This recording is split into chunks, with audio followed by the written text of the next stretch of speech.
मैं बलवंत सिंह रतन, डॉक्टर भीमराव अंबेडकर राजकीय महाविद्यालय से। आज मैं आपको यह बताऊंगा कि खंडित श्रेणी में स्टैंडर्ड डेविएशन किस तरह से ज्ञात किए जाते हैं। स्टैंडर्ड डेविएशन को हम दो तरीके से ज्ञात कर सकते हैं, एक है प्रत्यक्ष रीति और एक है लघु रीति। आज मैं केवल प्रत्यक्ष रीति के बारे में बताऊंगा। अगर आपको खंडित श्रेणी दी हुई है, इसका मतलब मूल्य दिए हुए हैं और मूल्यों की आवर्ती दी गई है, तो प्रत्यक्ष रीति में सर्वप्रथम जो है वो आपको उस खंडित श्रेणी का समांतर माध्य ज्ञात करना पड़ेगा, एक्स बार ज्ञात करना पड़ेगा। एक्स बार आपकी मर्जी है कि आप लघु रीति से ज्ञात करें या प्रत्यक्ष रीति से ज्ञात करें। वैसे यदि आप प्रत्यक्ष रीति से स्टैंडर्ड डेविएशन ज्ञात करने की इच्छा रखते हैं तो आपको एक्स बार भी जो है वो प्रत्यक्ष रीति से निकालना चाहिए। एक्स बार निकालने के बाद में श्रेणी के जितने भी मूल्य हैं उन सभी मूल्यों में से एक्स बार को घटा करके हम डेविएशन यानी विचलन ज्ञात करते हैं, जिनको हम डी बोलते हैं। डी छोटा लिखते हैं जनरली, अक्सर इसको डी एक्स भी बोलते हैं। तो डी एक्स बराबर एक्स माइनस एक्स बार। कुछ डेविएशन प्लस में आएंगे, कुछ माइनस में आएंगे, जैसे भी आए माइनस प्लस वो सब आपको निकालने हैं। तो आपको दूसरा काम जो है वो क्या करना है कि डी ज्ञात करने हैं जो एक्स माइनस एक्स बार होते हैं।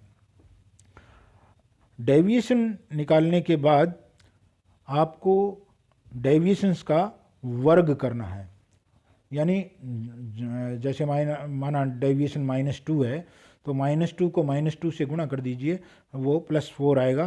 तो आपको प्रत्येक डेविएशन का विचलन का वर्ग करना है, और जब ये विचलन का वर्ग आपको प्राप्त हो जाए तो इस विचलन वर्ग को जो है संबंधित आवृत्ति से गुणा करना है। यानी आपको डी एक्स स्क्वायर को एफ से गुणा करना है, तो आपको एफ डी एक्स स्क्वायर प्राप्त होगा और उसका जोड़ यानी sigma F D X square आपको प्राप्त करना है।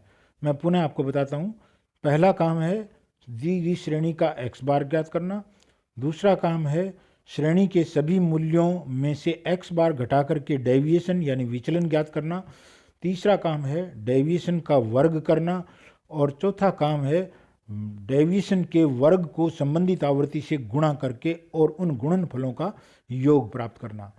जब आपके पास गुणनफलों का योग यानी sigma F D X square आ जाए तो आपको स्टैंडर्ड डेविएशन का एक फार्मूला लगाना है, और वो फार्मूला है sigma F D X square बटा एन का अंडर रूट। याद रखिए, एन का मतलब है फ्रीक्वेंसी का योग। खंडित श्रेणी में एन जो है वो फ्रीक्वेंसी का योग होता है। तो स्टैंडर्ड डेविएशन बराबर sigma F D X square बटा एन का अंडर रूट।